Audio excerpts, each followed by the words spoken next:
আসসালামু আলাইকুম, সবাইকে শুভেচ্ছা জানাচ্ছি। মাসুম মাহবুব দেখছেন ওপেন দ্য ইউটিউব চ্যানেল এবং মাসুম মাহবুব ফেসবুক পেজ।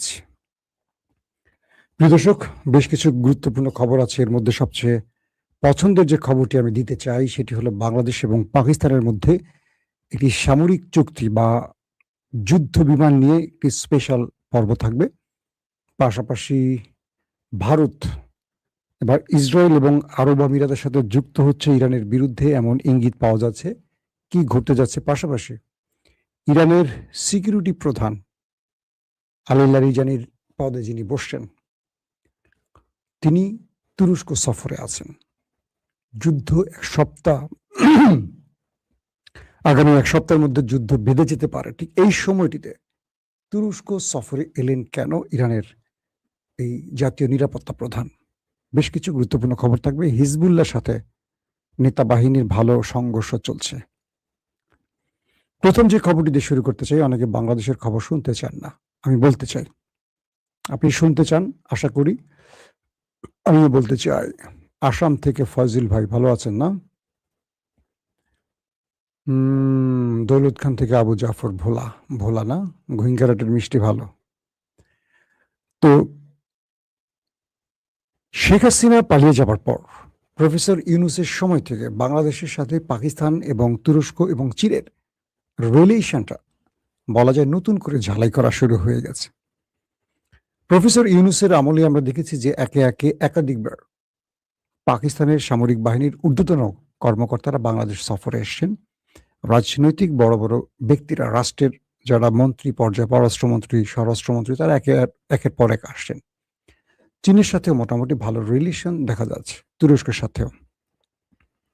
যে খবরটি এসছে আজকে সেটি হলো পাকিস্তান যে যুদ্ধ বিমানটি ব্যবহার করেছিল বুনিয়ানুম মারসুসে ভারতের বিরুদ্ধে, যেটি দিয়ে রাফেল বিমানকে কুপঘাত করেছিল, তার একটি ছিল J-10, আরেকটি ছিল 17 থান্ডার। সেই 17 থান্ডারের সিমুলেটর বাংলাদেশে হস্তান্তর করা হয়েছে। অর্থাৎ একটা যুদ্ধ বিমান দেওয়ার আগে প্রাক প্রস্তুতির জন্য যে ডেমোটা দেয়া হয়, সেটি বাংলাদেশকে দেয়া হয়েছে। এবং আমাকে একটি বিশেষ সোর্স, এটি কোনো গণমাধ্যমে আসেনি এবং দেখবেনও না, বাট আমাকে একটি স্পেশালি সোর্স, আমরা সাংবাদিকরা যে বিভিন্ন সোর্স ইউজ করি, সেই একটি বিশেষ সোর্স আমাকে জানিয়েছে একজন স্পেশাল ব্যক্তি বাংলাদেশে এসছেন। শুনবেন তার কথা। তার আগে বলি, বিমান বাহিনীর যিনি অপারেশনাল প্রধান আওরঙ্গজেব, তিনি একটা টিম নিয়ে বাংলাদেশে এসেছিলেন এবং 17 থান্ডার কিভাবে ভারতকে মোকাবেলা করেছিল, রাফায়েলকে মোকাবেলা করেছিল এবং পাকিস্তানের পক্ষে মাত্র কয়েক ঘন্টায় পাকিস্তানের পক্ষে ভারতের বিরুদ্ধে বিজয় এনেছিল পাকিস্তানের বায়ুসেনা বা বিমান বাহিনীর সদস্যরা। তার পুরো প্রোগ্রামটা দেখানো হয়েছে, একদম কাগজে কলমে স্ক্রিনে ধরে ধরে দেখানো হয়েছে। এবং 17 থান্ডার যেটা পাকিস্তান এবং চীন মিলে তৈরি করছে, এটা কেন এই মুহূর্তে বাংলাদেশের জন্য দরকার, বা ভারতের বিরুদ্ধে এই ফাইটার জেটটি বাংলাদেশ ব্যবহার করলে কোন কোন ক্ষেত্রে লাভ হবে, সকল বিষয়গুলো এই বিমানের একেবারে সুন্দর করে বাংলাদেশের বিমান বাহিনীর সদস্যদের বোঝানো হয়েছে। একটা ক্লাস, ধরেন ট্রেনিং হয় না আমাদের, ট্রেনিং এর মতো করে। পাকিস্তান কিন্তু ভারতের চেয়েও, পাকিস্তান কিন্তু ইরানের চেয়েও, পাকিস্তান কিন্তু আপাতত বলা যায় তুরস্কের চেয়েও তাদের বিমান বাহিনী খুব স্ট্রং। আধুনিক বিমানের কথা বলছি না, তাদের পাইলটরা। এখন পর্যন্ত ভারত যতবার ডলা খেয়েছে, পাকিস্তানের বিমান বাহিনীর কারণে খেয়েছে। আপনাদের অভিনন্দনের কথা মনে আছে? ভারত হঠাৎ করে একটা সার্জিক্যাল স্ট্রাইক চালাতে পাকিস্তানে ঢোকে, এরপর অভিনন্দন আর যেতে পারেনি, তার বিমানটাকে F-16 দিয়ে ক্রাশ করে দেয় এবং পরবর্তী তাকে কান টান ধরিয়ে নরেন্দ্র মোদীকে লজ্জা দিয়ে, ইমরান খান তখন প্রধানমন্ত্রী ছিলেন, তারপর ইমরান খান তার মহানুভবতার মাধ্যমে তাকে আবার ভারতের কাছে ফেরত দিয়েছিল, মনে আছে আপনাদের? তো অভিনন্দনকে F-16 উড়িয়ে পাকিস্তানের যে পাইলট বা বিমান বাহিনীর যে লড়াকু ফাইটার পরাজিত করেছিল, তার কথা মনে আছে? তিনিও এসেছিলেন বাংলাদেশে, বাট তার আগমনটা খুব সিকিউরিটি, মানে খুব গোপন রাখা হয়েছে। আমাকে যে বিশেষ মাধ্যমটি খবরটি দিয়েছে সেটি আমি শুধু জানালাম আপনাদের। অর্থাৎ অভিনন্দনকে যে পাইলট F-16 দিয়ে অ্যাটাক করে মাটিতে ফেলেছিল, তিনিও বাংলাদেশের বিমান বাহিনীর সদস্যদের ট্রেনিংয়ে এসেছিলেন। পাশাপাশি কি বলে 17 থান্ডার ব্লক 3, সেই ব্লক মানে 17 থান্ডার ব্লক 3 উড়িয়ে যারা রাফায়েলকে কাবু করেছে তাদের মধ্যেও কয়েকজন এসছেন, এবং তাদের যে অপারেশনাল প্রধান আওরঙ্গজেব, তার নেতৃত্বে পুরো টিমটা এসছিল। বলা হচ্ছে পাকিস্তানের সাথে বাংলাদেশের বিমান বাহিনী এই বিষয়গুলো নিয়ে আলোচনার কয়েকটা অর্থ আছে। এক, বিমান বাহিনীকে আরো প্রশিক্ষিত করার জন্য এই ট্রেনিং, পাশাপাশি বাংলাদেশ আধুনিক যদি যুদ্ধ বিমান করে J-10, 17 থান্ডার বা আদার্স, যদি কথার কথা তুরস্কের কানও কিনে থাকে বাংলাদেশ, সেটাকে প্রশিক্ষণ প্রয়োজন আছে। একজন পাইলট যুদ্ধ বিমান হাতে পেয়ে যুদ্ধ আকাশে উঠতে পারে না, তার পুরো বিষয়গুলো সিমুলেটরের মাধ্যমে প্রশিক্ষণ নিতে হয়। তো বাংলাদেশকে সেই বিষয়টি হস্তান্তর করেছে পাকিস্তান, এবং আশা করা হচ্ছে বাংলাদেশ শিগগিরই 17 থান্ডার যুদ্ধ বিমান পাকিস্তানের কাছ থেকে পেতে যাচ্ছে। এখন এই পরিস্থিতির মধ্যে ভারতের আনন্দবাজার থেকে শুরু করে বেশ কয়েকটি গণমাধ্যমের গা জ্বালা শুরু হয়ে গেছে। তারা রীতিমতো বাংলাদেশকে এখন লাদেন, তালেবান, জঙ্গি বলা শুরু করে দিয়েছে। আমরা জানি গত 54 বছরে বাংলাদেশ বিমান বাহিনী বিশাল বিশাল বাজেট পেয়েছে। সে বাজেট ভুতুরে পরিবেশে ভুতুরে কোনো ঘরে চলে গেছে, কিন্তু আজ পর্যন্ত বাংলাদেশের হাতে কোনো আধুনিক আমরা যুদ্ধ বিমান দেখিনি। আপনাদের মনে আছে একটি স্কুলে প্রশিক্ষণ বিমান, সেই 90 দশকের আগের একটি বিমান পড়ে অনেক শিশু মারা গেছে। তো বিষয়টি হলো যে এইবার পাকিস্তান বাংলাদেশকে ট্রেনিং শুধু না, তাদের আধুনিক যুদ্ধ বিমান দিতে যাচ্ছে। তার মানে পাকিস্তান চায় বাংলাদেশ তার শত্রুর বিরুদ্ধে একটা শক্তিশালী বিমান বাহিনী তৈরি করুক। পাশাপাশি তুরস্ক বাংলাদেশকে কিছু প্রস্তাব দিয়েছে, যেমন তাদের 5ম প্রজন্মের যুদ্ধ বিমান কান, যেটি পাকিস্তান পেতে যাচ্ছে, ইন্দোনেশিয়া পেতে যাচ্ছে, এবং বলা হচ্ছে কান F-35 মার্কিন যুক্তরাষ্ট্রের যে 5ম প্রজন্মের যুদ্ধ বিমান, সেটাকে কোনো কোনো ক্ষেত্রে বিট করার সক্ষমতা রাখে। আশা করব বাংলাদেশ সরকার তুরস্কের কান যুদ্ধ বিমানটি ক্রয় করার বিষয়ে চিন্তা করতে পারে। দর্শক, চলেন আমরা চলে যাচ্ছি আপনাদের পছন্দের খবরের দিকে। তুরস্কের পররাষ্ট্রমন্ত্রী হাকান ফিদান তার সাথে তুরস্কে দেখা করেছেন ইরানের জাতীয় নিরাপত্তা প্রধান। বলা হচ্ছে এই সফরটি খুবই গুরুত্বপূর্ণ। যখন ট্রাম্প চীন থেকে খালি হাতে ফিরলেন, এবং নিউ ইয়র্ক টাইমস মার্কিন গণমাধ্যম বলছে যে কোনো সময় ইসরায়েল আমেরিকা ইরানে বড়সড় আক্রমণ করবে, এবং এটা সবচেয়ে ভয়াবহ যুদ্ধ হবে। এটা কতদিন ধরে চলবে, কত ম্যাসিভ আকারে চলবে, এটা বলা মুশকিল। সেই সময়টিতে ইরানের জাতীয় নিরাপত্তা প্রধান তুরস্ক সফরের কয়েকটা অর্থ বহন করছে। এক, সাম্প্রতিক সময় তুরস্ক গোপনে ইরানকে অনেকগুলো সহযোগিতা করেছে, যেগুলো গণমাধ্যমে আপনারা দেখেননি। প্রশ্ন করবেন, মাসুম ভাই আপনি জানলেন কি করে? জানলাম কি করে সেটা বাদ দিই, শুধু এটুকু বলি, হয়তো জানবেন ধীরে ধীরে। আজকে আমি বললাম, 6 মাস পর, 2 মাস পর, 1 মাস পর এগুলো আসবে। যেমন আরব আমিরাত এসছিল মিস্টার নেতানিয়াহু, এটা গোপন ছিল, এখন কিন্তু ফ্ল্যাশ হয়ে গেছে। এরকম হয় কোনো না কোনো দিন, মার্কিন কোনো গণমাধ্যম, ব্রিটেনের কোনো গণমাধ্যম বা মধ্যপ্রাচ্যের কোনো গণমাধ্যম এগুলো ফ্ল্যাশ করে। তো বলা হচ্ছে যে ইরানের এই গুরুত্বপূর্ণ ব্যক্তি তুরস্কে আসার পিছনে প্রধান কয়েকটি কারণ আছে। এক, তুরস্কের কাছ থেকে সহযোগিতা প্রয়োজন আছে যদি ইরানে ইসরায়েল আমেরিকা হামলা করে। যেহেতু তুরস্ক ইসরায়েলের বিরুদ্ধে একটা বড় প্রস্তুতি নিচ্ছে, ইসরায়েলও তুরস্কের উপর হামলার ঘোষণা দিয়েছে। কালকের স্টেটমেন্ট, দখলদার দেশটি বলছে ইরানের পর তাদের টার্গেট হবে তুরস্ক। এই কথাটি তার একবার না, এর আগেও একাধিকবার বলেছে, আবার কালকেও বলেছে। তো এরদোয়ান তার জবাবে বলেছেন যে আমরা প্রস্তুত আছি, তোমরা আসো। মানে ইসরায়েলকে এরদোয়ান বলছে আমরা প্রস্তুত আছি, তোমরা আসো। কবে আসবে আসো, আমরা চা বানিয়ে রেখেছি। চা বানিয়ে রেখেছি, এটা তার এরদোয়ান বলেনি, আমি যুক্ত করলাম। এক প্রশ্ন করেছেন আমাদের খুব জ্ঞানী ভাই। আপনি ভাই কষ্ট করে দেখবেন না আমার সংবাদ। যদি আপনার মনে হয় যে আমি আন্দাজে বলছি, কষ্ট করে কেন আপনার এমবি নষ্ট করছেন, হ্যাঁ? একদম এমবি নষ্ট করার দরকার নাই। আমি আপনাকে ডেকে আনিনি। আপনি আশা রাখি চলে যেতে পারেন। আ তো আসেন, তুরস্কর কাছে ইরানের এই ছুটে যাওয়া যুদ্ধ যখন ১ সপ্তাহের মধ্যে বা যেকোনো সময়, ১ সপ্তাহ তো নিউ ইয়র্ক টাইমস বলছে, তাই তো? কিন্তু যেকোনো সময় আমেরিকা ইসরায়েল অ্যাটাক করে বসতে পারে। মূলত কয়েকটা সহযোগিতা তুরস্কের কাছ থেকে ইরানের দরকার।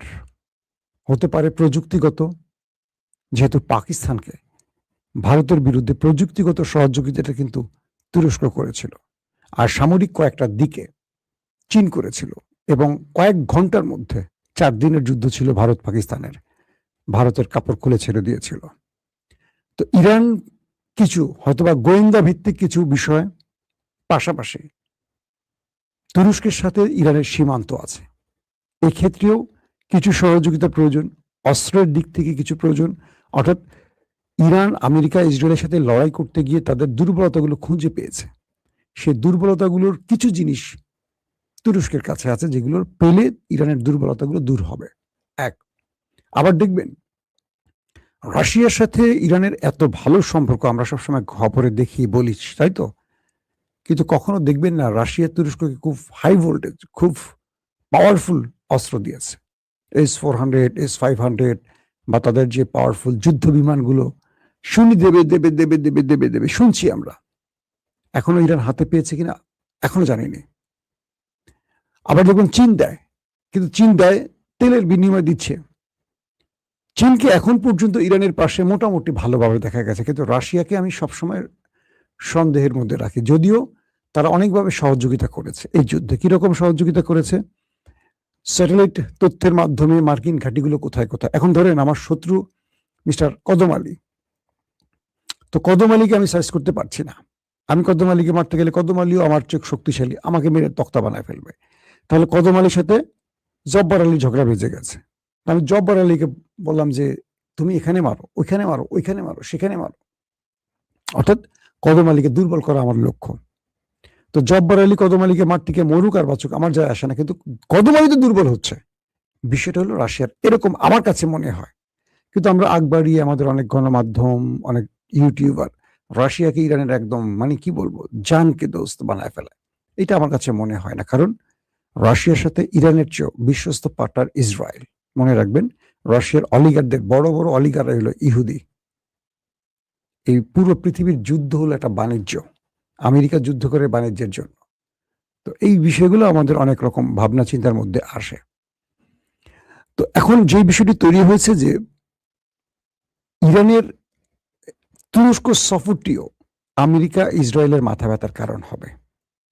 তুরস্ক যদিও ন্যাটোর দেশ, কিন্তু ইসরায়েলের দ্বিতীয় টার্গেট বা এরদোয়ানের প্রধান শত্রু ওই দেশটি, নেতাকাকু।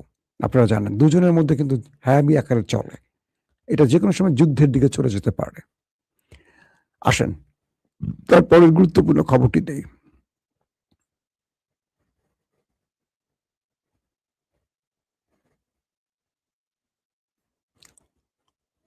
দ্বিতীয় যে খবরটি সেটি হলো যে চীন ট্রাম্পকে বিদায় করার পর একটা একটা বোম ব্লাস্টিং খবর বেরোচ্ছে।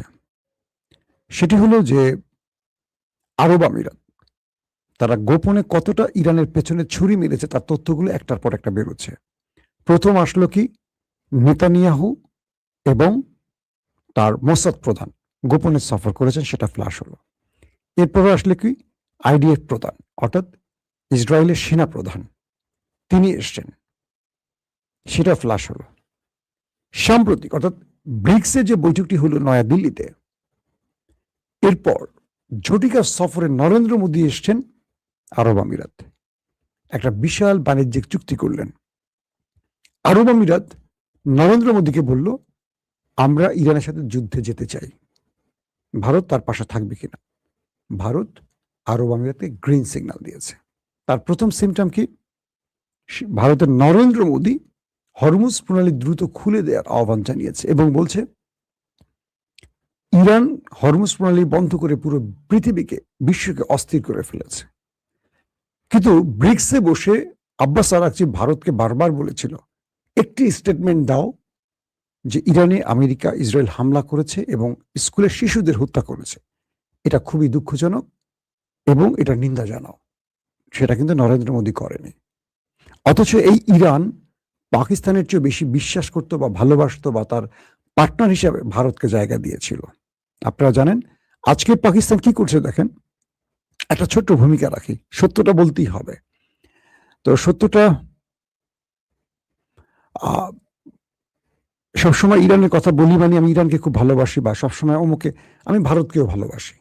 ভারত আমার প্রিয় একটি দেশের মধ্যে পড়ে। তার মানে নরেন্দ্র মোদী সব ব্যবস্থা বা সিদ্ধান্ত আমার পছন্দ তা না। ভারত পছন্দ, কারণ বাংলাদেশের চেয়ে ভারতে মুসলিম বেশি আছে, 30-35 কোটি মুসলিম আছে। বাংলাদেশে কয়জন আছে? এই দেশটা আমার অবশ্যই প্রিয় হবে। এটা একসময় মুসলিম সাম্রাজ্যগুলো ছিল শত শত বছর ধরে। আমাদের বিশ্বাসঘাতকতার জন্য আমরা আমাদের সাম্রাজ্য হারিয়েছি।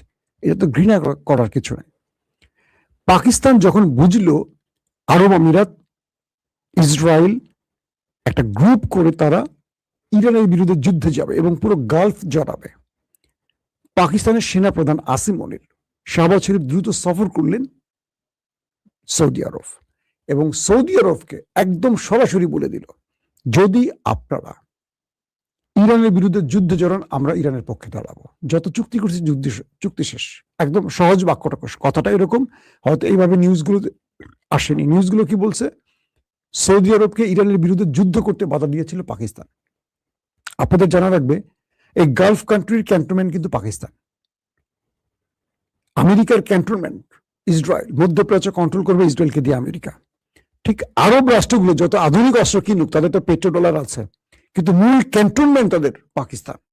তারা নেপথ্যে পাকিস্তানকে অর্থ দিয়ে পালে। পাকিস্তান কিন্তু একটা লুটপাটকারী দেশ, বাংলাদেশের মতো। যেই দলে আসে শুধু লুটপাট, প্রধান উদ্দেশ্য লুটপাটকারী। যত ক্যামেরায় ভালো ভালো দৃশ্য দেখাক, সুন্দর সুন্দর দৃশ্য দেখাক, উদ্দেশ্য লুটপাট করা। তো পাকিস্তানের সেনাবাহিনী বলি সবাই লুটপাট, রাজনীতিবিদ এরা সব কারাপ্টেড। কিন্তু একটি জায়গা তাদের ঠিক আছে, সেটা কি? তাদের প্রধান শত্রু তারা ঠিক করে রাখছে ওই দেশটারে। আর দুই, তারা আরবকে ছায়ার মতো নিরাপত্তা দেয়। মাসজিদুল হারামকে প্রধান নিরাপত্তা দেওয়ার কারণে দেশটির নাম হলো পাকিস্তান। সৌদি আরবকে পাকিস্তান সরাসরি বলে দিল, এই যুদ্ধে আপনারা জড়াবেন না, যদি জড়ান আমরা আপনাদের পাশে থাকতে পারবো না। কারণ আমাদের প্রধান শত্রু শুধু ভারত না, ইসরায়েলও। এই যুদ্ধের সবচেয়ে বড় স্বার্থ ইসরায়েলের। রাষ্ট্রের ক্ষেত্রে আমরা আর আপোষ করতে পারবো না। সৌদি আরবকে বুঝিয়ে পাকিস্তান এই যুদ্ধ থেকে নিবৃত্ত করেছে। এই জন্য পাকিস্তানের ক্ষেত্রে ইরানের দুর্বলতা অনেক তৈরি হয়েছে। এই সাম্প্রতিক সময়গুলোর মধ্যে পাকিস্তানের অনেক কথা কিন্তু ইরান রাখে, খেয়াল করবেন। এবং ইরান পররাষ্ট্রমন্ত্রী আব্বাস আরাকচি 2 দিনের ব্যবধানে 2 বার সফর করছে, টানা সফর কিন্তু ভেতরে চলছে, অনেক খবর আসেও না। তো বলা হচ্ছে যে সৌদি আরব, কাতার, কুয়েত, বাকি দেশগুলোকে পাকিস্তান চাপ দিয়ে সরিয়েছে যেন ইরানের বিরুদ্ধে যুদ্ধ না করে। কিন্তু আরব আমিরাত পাকিস্তানের কথা শোনেনি, বরং পাকিস্তানের সাথে আরব আমিরাতের বিরোধ লেগে গেছে। আর এই সুযোগেই পাকিস্তানকে সাইজ করবে, পাশাপাশি ইরানের বিরুদ্ধে চতুর্থ পরাশক্তি ভারতকে টেনে আনলো আরব আমিরাত। এবং যে জন্য বিশাল বিশাল কিছু চুক্তি করলো ভারতের সাথে আরব আমিরাত। কয়েক বিলিয়ন ডলারের চুক্তি হয়ে গেছে। ভারত এখন লালে লাল হবে। পাকিস্তানকে সেই চুক্তি থেকে বাদ দিয়ে উল্টো পাকিস্তানকে যে লোন, ঋণ দিয়েছিল, সেই লোনগুলি হঠাৎ করে এই সময় এসে চাইছে, সেইটা আবার সৌদি আরব শোধ করে দিচ্ছে। বুঝছেন বিষয়টা? তো নরেন্দ্র মোদী তার একসময়ের বিশ্বস্ত পার্টনার ইরানের বিরুদ্ধে দাঁড়িয়ে গেল এবং সে ইসরায়েলের পক্ষে দাঁড়ালো। ইরান বুঝতে পারছে আসলে ওই আকাটা গ্রুপই থাকে।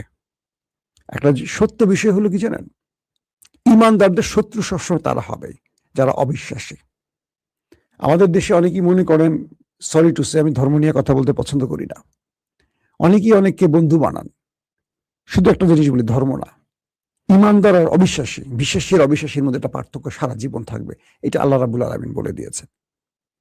পাকিস্তানকে যত খারাপই বলি, পাকিস্তান গালফ কান্ট্রিকে, আরবকে ইরানের বিরুদ্ধে লড়তে দেয় নাই শেষ পর্যন্ত, যতটুকু হয়েছে গোপনে করছে। তো এই অবস্থায় আরব আমিরাতের সাথে যুক্ত হয়ে গেল ভারত, আরব আমিরাত, ইসরায়েল। এবং আসছে যুদ্ধে। ভারত কি করবে জানি না, তবে ভারতকে আরব আমিরাত এই যুদ্ধে টানতে চাইছে এবং ভারতের নরেন্দ্র মোদীর স্টেটমেন্ট পুরো ইরানের বিরুদ্ধে চলে গেছে। ইরান কি বলছে? তোমাদের যারা যারা ঐক্যবদ্ধ হওয়া উচিত হও, কি করতে চাও সেটাও করো, বাট আমি আক্রান্ত হলে আমি নিউক্লিয়ার বানাবো। আর আমি কি করতে পারি আমেরিকা এবং ইসরায়েল জানে, তাদের থেকে তোমরা শিক্ষা নাও। পুরো ইউরোপ, পুরো ন্যাটো আমেরিকার পাশে দাঁড়ায়নি, ইরানের ধুলাই তারা দেখছে। ইরান কি করতে পারে ইউরোপের গোয়েন্দা ব্যবস্থা জেনে গেছে। এখন যদি ভারত পাকিস্তানের হাতে মাইর খাওয়া ওই দেশটি, যারা পাকিস্তানের হাতে কয়েক ঘন্টায় শুয়ে পড়ছে, তারা যদি আসে ইরানের সাথে লড়তে, তাদের আজকেও যাবে কালকেও যাবে। হরমুজ প্রণালী ছাড়া ভারত তেল নেবে কোত্থেকে?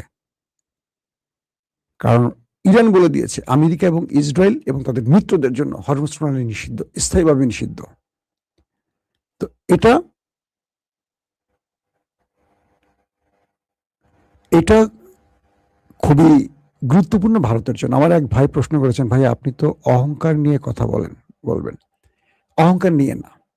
আপনি যখন কাউকে কোনো মিথ্যা অভিযোগ দেবেন, আমি আপনাকে মিথ্যাবাদী বলতেই পারি, পারি কিনা বলেন। অহংকার এটাকে বলেন, আগে অহংকারের সংজ্ঞা শিখবেন। একজন বলছে যে খবরের মধ্যে সে ধরেন বিরক্ত করতে আসছে, অথবা সে ধরেন আমার শত্রু, বা সে আমাকে পছন্দ করে না, অথবা সে বিরক্ত করতে আসে। অনেকে দেখবেন কমেন্টের মধ্যে সে যথেষ্ট, ভাই শুনতে পাচ্ছি না, আপনারা সবাই শুনতে পাচ্ছেন, কিন্তু সে বলতেছে বারবার কমেন্ট, একটা না, সে সিরিজ কমেন্ট করতেছে, আমি দেখতে পাচ্ছি একটার পর একটা, ভাই শুনতে পাচ্ছি না, সে আমাকে বিরক্ত করবে। এটা হলো ইবলিসের খালাতো ভাই। তো এদের সাথে আমি তো অহংকার না, আমি তো বেয়াদবের আচরণ করি না, আমি বেয়াদবই হতে পারি, এটা অসম্ভব কিছু না। যারা আমার দর্শকদেরকে বিরক্ত করতে আসে, তাদেরকে তো আরো বেশি কিছু বলা উচিত, তাই না? তো আমি তাদেরকে বলছি, যারা বিরক্ত করতে আসবেন তারা আমার ভিডিও দেখতে আসবেন না। আমি কাউকে পাও ধরে ভিডিও দেখতে বলি না। আবারও বলছি, যারা সত্য সংবাদ শুনতে চান, যারা সংবাদ শুনতে চান, মুসলিম বিশ্বের ইতিহাস জানতে চান, মুসলিম বিশ্বের খবর শুনতে চান, তারা আসবেন। যারা খবর বোঝেন তারা আসবেন। আমার চ্যানেলে যারা দর্শক, যারা ভিডিও দেখেন, অধিকাংশই খবর বোঝেন। আমি এই খবরের মধ্যে কখনো একটা নাম ভুলে গেলে যদি বলে দেখি 10 জন কমেন্ট করে বসে, সেই নামটা তারা বলে দেন। কারণ অধিকাংশ দর্শক আমার সাথে দীর্ঘদিন আমার ভিডিওতে আছে, 4 বছর 5 বছর ধরে আছেন। আমি অনেককে চিনি এখানে, এতদিনের রিলেশন। অনেকে হয়তো মনে করে মাসুম ভাই আমাকে চিনে কিনা, আমি জানি, তাদের কমেন্টগুলো দেখি। এতটুকু চেষ্টা করি প্রত্যেকের কমেন্ট পড়ার জন্য। তো যখন কেউ এসে বিরক্ত করবে, তাকে কিছু বলা উচিত। কারণ এরা মুসলিম নাম দিয়ে ইউটিউব ফেসবুকে নাম খোলে, মুসলিম দিয়ে খুলে, এরা এসে দেখবেন ভারতের বিরুদ্ধে কিছু বললে খোঁচাবে। আজকে আমি একটু ভারতের বিরুদ্ধে বলছি, দেন অনেকগুলি কমেন্ট আসতেছে, আজে বাজে কমেন্ট, কিন্তু নাম দেখবেন মুসলিম, মাথায় টুপির ছবি দিছে। এটা কিন্তু আসল ফেক আইডি তার। তো এদেরকে কি বলা উচিত বলেন? আমি তো গালি দিই নাই, তাই না? মাঝে মাঝে ইলিয়াসের মতো গালি দিতে হবে নাকি? তো এখন যে বিষয়টা তৈরি হয়েছে, এই যে আপনারা এই যে কথাগুলো বললাম, আপনি 2-3 মিনিট লস হচ্ছেন আপনাদের জন্য, বলেন এই লোকগুলোকে আপনারা কমেন্টে দেখবেন এদের কাজগুলো কি। তো এই মুহূর্তে ইরান যে খেলাটা খেলতে চায়, একদম শেষ 1 মিনিটে কথাটা বলছি, আমেরিকা ইসরায়েল তারা এবার একটা ফ্রন্ট নিয়ে আসতে চায়, আর তাদেরকে এক করছে, অর্থায়ন করছে আরব আমিরাত। ইরানের মূল টার্গেট হবে এবার আরব আমিরাত। যেহেতু পাকিস্তান ইরানের পক্ষে আছে, আরবের বাকি দেশগুলো ইরানের সাথে লড়বে না। এবং সৌদি আরব ইরানের সাথে একটা চুক্তিতে বসতেছে, তাদের মধ্যে আলোচনা চলছে, কিন্তু একাধিকবার আলোচনা হয়ে গেছে। সৌদি আরব হলো মোড়ল মুসলিম বিশ্বের। সৌদি আরব না আসলে আরব আমিরাত ছাড়া একটি আরব দেশ আসবে না। সৌদি আরব যদি কালকে ডাকে, বাংলাদেশও যাবে ইরানের বিরুদ্ধে, আমি আপনাদেরকে বলে রাখি। সৌদি আরব ডাকলে পৃথিবীর প্রত্যেকটি মুসলিম দেশ যাবে। সৌদি আরব এমন একটি আবেগের জায়গা। কিন্তু আরব আমিরাত এই যুদ্ধে যদি আমেরিকা আর ইসরায়েল হেরে যায়, মনে রাখবেন আরব আমিরাতের শেষ। রাজ পরিবার বা রাষ্ট্র ক্ষমতা আরব আমিরাতের মোহাম্মদ বিন জায়েদের হাত থেকে বিচ্ছিন্ন হবে। খেলাটা খেলবে এমবিজেডি, খেলবে এমবিজেডির বিরুদ্ধে এমবিএস খেলবে। কারণ আরব আমিরাতের সাথে সৌদি আরবের একটা শীতল সম্পর্ক শুরু হয়ে গেছে। অনেকগুলো বিষয় আছে, এটা নিয়ে আমি আপনাদেরকে একদিন এক্সপার্ট এনে, বিশেষজ্ঞ এনে আলোচনা করব, সেখানে হয়তো আপনারা ক্লিয়ার বুঝবেন। তো আমরা চাই ইরানের বন্ধু ভারত এই ভুল সিদ্ধান্ত না নেক। কারণ ভারতের অর্থনীতি সবচেয়ে বড় আঘাতপ্রাপ্ত হয়েছে। একেবারে ভারতের অবস্থা নড়বড়ে হয়ে গেছে। বিশাল অর্থনৈতিক দেশ, একেবারে নড়বড়ে হয়ে গেছে। এর মধ্যে যদি আরব আমিরাতের ফাঁদে পাড়া দিয়ে ইসরায়েলের পক্ষে দাঁড়িয়ে ভারত কোনো অ্যাডভেঞ্চার করতে যায়, ইরান ভারতকে ছাড়বে না। আল্লাহ হাফেজ। কদম আলীর জ্যাঠাতো ভাই না? ভালো বলছেন ভাই।